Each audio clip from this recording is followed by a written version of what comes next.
Les mois se suivent et se ressemblent en Méditerranée. Les flux migratoires ne faiblissent pas. L'année 2016 a enregistré à elle seule plus de 5000 morts sur la route de l'Eldorado européen. Comment couper le mal à sa racine?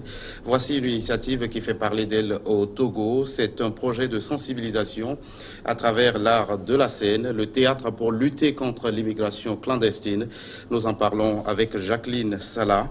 Vous êtes responsable de projet au niveau de la troupe Rideau d'Afrique. Merci d'avoir répondu à notre invitation. Merci, bonjour. Alors Jacqueline Salah, d'où vous vient cette idée de lutter contre l'immigration clandestine à travers ce projet, votre approche?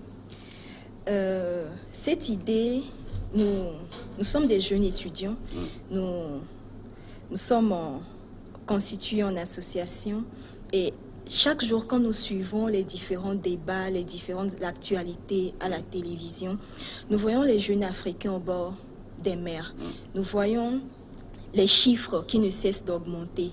Et sur le campus, nous avons remarqué que très récemment, beaucoup de personnes se lancent dans l'autorivisa, ils veulent partir et on s'est demandé mais pourquoi tant de jeunes veulent partir de l'Afrique? Pourquoi tant de jeunes veulent partir ailleurs?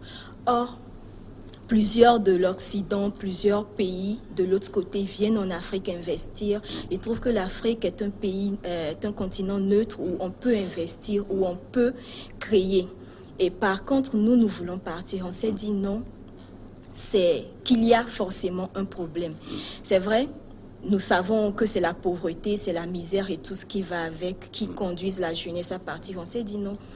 Il faut qu'on essaie de faire quelque chose pour faire comprendre à la jeunesse que comme nous sommes convaincus que l'Afrique a du potentiel et comme nous, ils peuvent lutter et réussir chez eux en Afrique. Alors nous nous sommes dit, en tant qu'acteurs, en tant que comédiens, on pourrait créer une pièce théâtrale qui parlerait des causes, des conséquences et des approches de solutions sur le fléau qu'est l'immigration clandestine. Alors, est-ce que, Jacqueline Salah, vous avez jamais eu à aborder ces personnes qui sont tentées de quitter leur pays, le Togo notamment? Qu'est-ce qu'ils vous disent exactement sur les raisons pour lesquelles ils veulent partir? Ils veulent partir. Plusieurs. La première raison, c'est la pauvreté et le chômage. Le chômage particulièrement pour la jeunesse. Ils disent qu'en Afrique, il n'y a pas d'emploi. Au Togo, il n'y a pas d'emploi. Et de l'autre côté, quel que soit l'emploi qu'ils feraient, ils pourraient gagner, ne serait-ce qu'un peu. Et en convertissant ici en Afrique, ça apporterait beaucoup plus. Et puis voilà, ils sont sûrs qu'arrivés là-bas, ils trouveront des voies et moyens pour s'en sortir. Donc c'est le chômage et la misère, la pauvreté. Alors nous avons parlé de ce chiffre qui fait froid dans le dos, plus de 5000 morts sur la route de l'Eldorado européen, rien qu'en 2016. Est-ce que ces chiffres créent un impact, une certaine frayeur chez ces jeunes qui sont tentés de prendre la route de l'exil? Pour certains, non. Non, parce que beaucoup ne savent pas ce qui se passe dans le désert et dans la mer. Beaucoup sont convaincus qu'en partant, ils auront un avenir meilleur et ils ont une force inouïe qui les conduit et du coup, ils n'envisagent pas, ils n'imaginent pas tous ces risques-là. Mais d'autres le savent, mais parce qu'ils sont certains qu'en restant ici, cela ne vaut pas la peine. Ils préfèrent partir, ils préfèrent mourir que de rester et d'affronter les difficultés. Comment, rien qu'à travers le théâtre, l'art de la scène, vous comptez les dissuader? Voilà, nous avons choisi le théâtre parce que nous nous sommes dit, en prestant sur scène, l'absence d'écran, en nous mettant en contact direct avec notre cible, en nous mettant en contact direct avec les spectateurs, l'émotion, les différents, comment dire, tout ce que nous avons mis dans la pièce théâtrale créerait sûrement un impact, quelque chose dans la conscience de notre cible qui les permettrait de réfléchir encore une fois et de se dire mais pourquoi ces jeunes-là nous disent toutes ces choses, ils pourront nous approcher et tout. Alors nous avons également approché l'Organisation de la migration internationale qui nous a fourni plusieurs supports numériques qu'ils utilisent pour leurs documentaires, pour leur sensibilisation. Il s'agit des documentaires qui ont relaté les réalités que vivent les immigrants de l'autre côté. La misère, bon, pas la misère, la mésaventure de ces migrants. Et les morts dans le désert, les morts au bord des mers et tout ce qui va avec. Et on est sûr qu'en faisant voir toutes ces choses à notre cible, qu'est la jeunesse et les enfants, ils prendront un peu conscience, ils se reposeront des questions et se prépareraient dès maintenant à ne pas envisager de telles aventures dans l'avenir. Nous avons un document qui pourra éventuellement vous intéresser. C'est un reportage sur la mésaventure de ces migrants européens, par européens burkinabés qui tentaient l'Eldorado européen et qui ont vu leur rêve s'arrêter en Libye. Ils sont de retour dans leur pays et ceci grâce à l'Organisation de la migration internationale. Je vous propose ce reportage. C'est un rêve brisé pour ces Burkinabés. Ils sont 147 hommes et 7 femmes évacués de la Libye par l'Organisation internationale pour les migrations. Pour ces migrants dont la route de l'Europe s'est arrêtée en Libye, les conditions de vie y étaient insupportables. J'ai essayé de franchir pour l'Europe, ça n'a pas marché. Donc c'est pour ça que je me suis retourné. Et les conditions dans lesquelles on se trouve là-bas, là où par la côte, on aimerait franchir, c'était vraiment insupportable. Moi j'ai fait 5 prisons. J'ai fait 7 mois, 5 prisons. Bon, c'est la population, les civils, ils ont les prisons, ils prennent les noirs, ils mettent en prison et on les torture, on nous donne les appareils pour qu'on appelle les parents, ils amènent l'argent. Une personne a droit à payer 600 000 francs pour sortir en prison. Ces opérations de rapatriement s'inscrivent dans le cadre du programme d'aide au retour volontaire et à la réintégration qui donne la possibilité aux migrants qui le désirent de rentrer volontairement dans leur pays d'origine. Après leur installation, l'Organisation internationale pour les migrations mettra à la disposition de chaque immigré une somme symbolique pour commencer une activité génératrice de revenus. Au niveau de la Libye, il apparaît clairement que l'insécurité et également un certain nombre d'exactions, notamment des personnes qui sont emprisonnées de manière très souvent arbitraire, sont obligées ou en tout cas de se prêter à cette volonté de rentrer dans leur pays d'origine. Depuis 2015, 1350 migrants burkinabés ont déjà été rapatriés par l'Organisation internationale pour les migrations. L'OIM estime que près d'1 millier d'autres restent encore cloués en Libye. Jacqueline Salah, comment de loin regardez-vous ces images? C'est triste, c'est déplorable de savoir que des jeunes Africains pensent qu'ailleurs, ils pourraient trouver l'Eldorado. Nulle part, on trouvera le bonheur. Seules des années de sacrifice peuvent nous conduire à un vrai bonheur. Et quel que soit l'endroit, il faut travailler pour réussir. Qu'est-ce qui vous donne cette foi de croire en la réussite de votre projet, qu'est de sensibiliser ces jeunes, rien qu'à travers l'art de la scène, le théâtre? Notre sensibilisation, nous avons ciblé les jeunes, les élèves. Donc, elle se fera, la sensibilisation, dans les écoles et dans les universités. Et nous nous sommes dit, en face des pères, en face de nos pères, ils comprendront que c'est pour une bonne raison que nous le faisons. Et nous sommes dit, c'est pas à travers cette pièce que nous allons peut-être changer le monde, mais nous allons pouvoir dissuader ne serait-ce que le minimum de potentiels candidats, le minimum de personnes qui penseraient ou envisageraient plus tard s'aventurer dans cette voie. Alors racontez-nous une histoire que vous avez peut-être mise en scène et qui pourra éventuellement contribuer à dissuader les éventuels candidats à l'immigration clandestine. Alors l'histoire de notre pièce, il s'agit de 2 jeunes, une jeune fille et un jeune garçon qui sont des frères, qui ont décidé de partir. Et ils partaient en cachette. La plupart du temps, les jeunes qui partent n'exposent pas leur départ. Ils partent en douce et c'est plus tard que les parents découvrent que voilà, leurs fils, leurs enfants sont de l'autre côté. Donc, ce sont 2 jeunes qui partent en douce et qui se sont fait surprendre par des sœurs du village qui ont essayé de leur dire mais qu'ils ne devraient pas partir et qu'ils devraient se battre parce que la vie est un combat.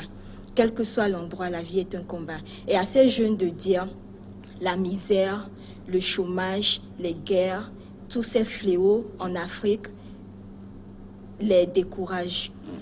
Qu'aujourd'hui, ils n'ont plus de pain, ils n'ont plus de quoi manger. Les enfants ne peuvent plus se soigner, les femmes ont du mal à avoir de l'eau potable, elles ont du mal à se soigner. Tous ces maux font qu'ils sont obligés de partir. Et à ces jeunes qui les empêchent de partir, de leur dire non, c'est vrai, il y a tout ça, mais l'Afrique nous appartient. L'Afrique est notre pays. Il faut prendre les choses d'un côté positif. Il faut lutter. De l'autre côté, il y a des morts. Au bord des mers, il y a des morts sur les plages. Les secours sont souvent en retard. C'est tout un carnage. C'est dramatique. C'est dramatique. Et on a essayé de leur faire voir ce à quoi ils seront confrontés en partant de cette manière, en partant de façon illégale. Et suite à ça... La maltraitance, comme ce que viennent de nous expliquer ces migrants burkinabés. Voilà.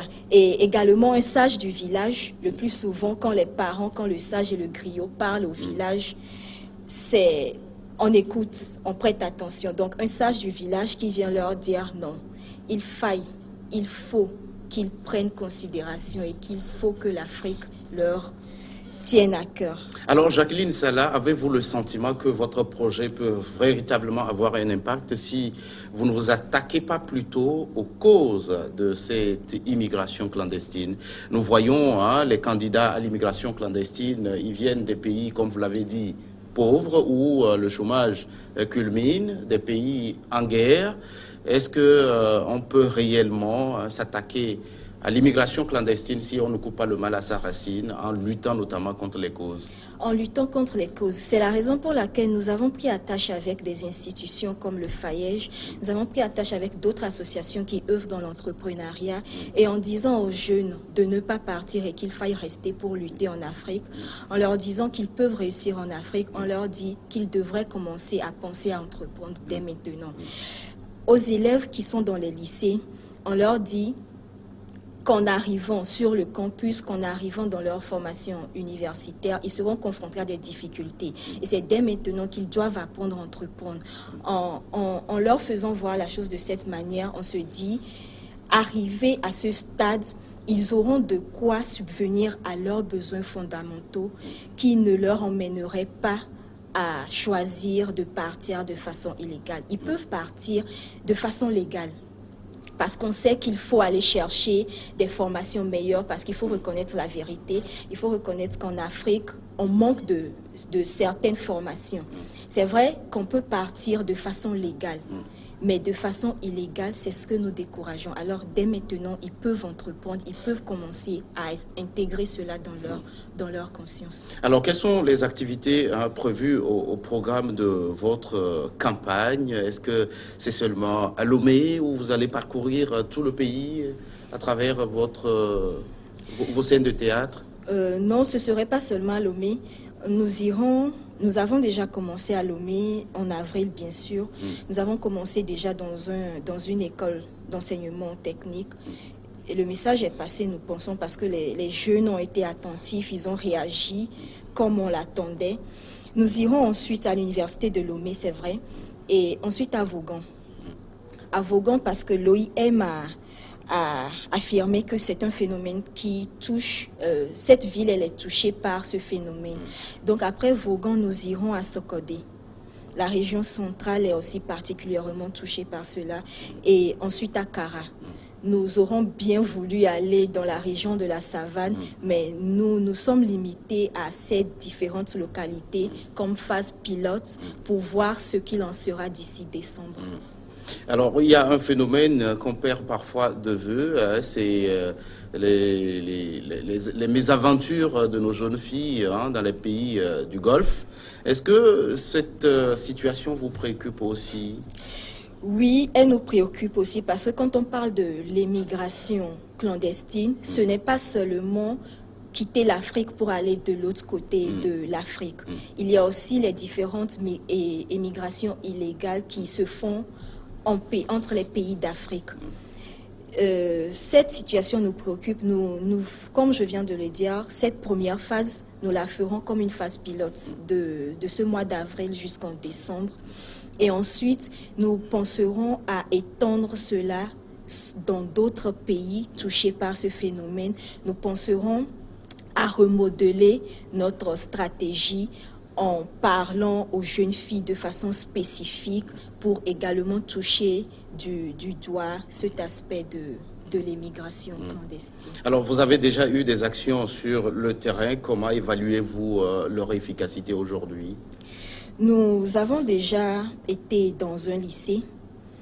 Les élèves, à la première réaction, leur première réaction était normale. Ils tous disaient non, il faut partir, il faut partir. Déjà, élèves, j'ai été étonnée de voir cela parce que déjà, à ce stade-là, quand ils mûrissent en eux l'envie de partir, c'est que ça craint. Et par la suite, à la fin de la pièce, nous avons installé un forum, une discussion. Nous avons demandé aux jeunes de nous donner leur avis par rapport à cela. Ils nous ont expliqué, ils nous ont exposé les mêmes raisons. Mais certains parmi eux ont pris conscience qu'ils sont africains et qu'ils doivent lutter en tant que jeunes pour l'Afrique. Et nous nous sommes dit, si sur 10 personnes, 4 ou 3 personnes réussissent à intégrer cela dans leur esprit, c'est que nous avons fait un pas.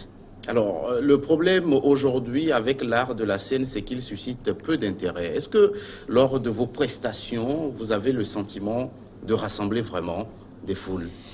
Oui, l'art de la scène suscite peu d'intérêt, c'est vrai, mais nous avons essayé de mettre l'accent sur la communication que nous faisons avant de monter, avant de commencer la scène. L'intérêt, je pense qu'au début, certains n'accordent pas une importance, mais pas pour nous vanter, mais notre pièce, elle a un contenant, je dirais, un peu consistant. Et je pense Vous avez une certaine originalité. Nous avons une certaine originalité. Nous avons introduit nous avons introduit nous avons personnalisé notre pièce théâtrale. Nous n'avons pas fait nous ne faisons pas du théâtre comme cela se fait de façon générale, de façon normale. Et avec ça, nous sommes convaincus que les jeunes d'abord viendront voir, mais qu'est-ce que ceux-là sont en train de raconter? Et par la suite, ils s'asserront et ils écouteront ce que nous avons à dire. Quand on parle de la lutte contre l'immigration clandestine, l'autre volet, c'est lutter contre les passeurs. Alors, à ce niveau, comment votre message peut toucher cette cible? C'est vrai que toucher les passeurs, c'est un peu délicat parce que ce sont des personnes qu'on ne voit presque pas. Ce sont des personnes qui sont dans la masse, on ne les reconnaît pas. Nous avons pris attache avec l'Organisation internationale de la migration qui vont nous accompagner dans cette sensibilisation. Et eux, ils sont plus avérés, ils ont les outils, ils s'y connaissent dans le domaine. Alors nous apportons la pièce théâtrale parce que nous nous sommes dit ça accrocherait plus et eux, ils apporteront leur expertise pour compléter cela.